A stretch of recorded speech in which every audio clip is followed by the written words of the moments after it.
A die is rolled. In this video, I'm going to write the following events in set notation and give the probability of each event. And the first one, E1, is that the number showing is even. And the second event, E2, is that the number shown is greater than 4. So to solve that, I'll start by looking at the sample space. And the sample space is the set of all possible outcomes. In this case, we are looking at a die which is being rolled. So if we look at this die here, the possible outcomes that we have there are 1, 2, 3, 4, 5, or 6. So we have that our sample space there is the set which has elements 1, 2, 3, 4, 5, or 6.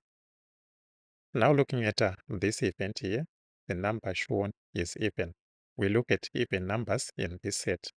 Those even numbers are these ones, 2, 4, 6.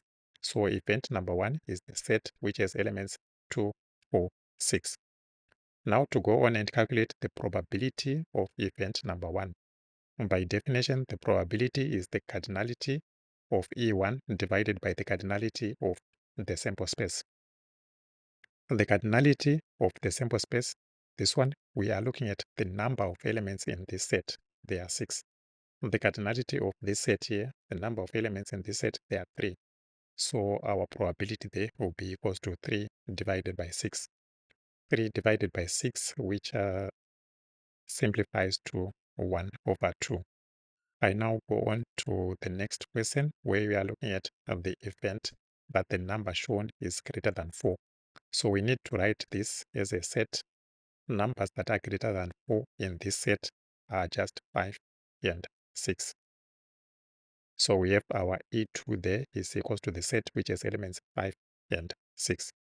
For the probability of E2, by definition, it is equals to the cardinality of E2 divided by the cardinality of the sample space. And the cardinality of the sample space is a 6. The cardinality of E2, we are saying the number of elements in this set, there are 2. So our probability will be 2 over 6. 2 over 6, which simplifies to 1 over 3.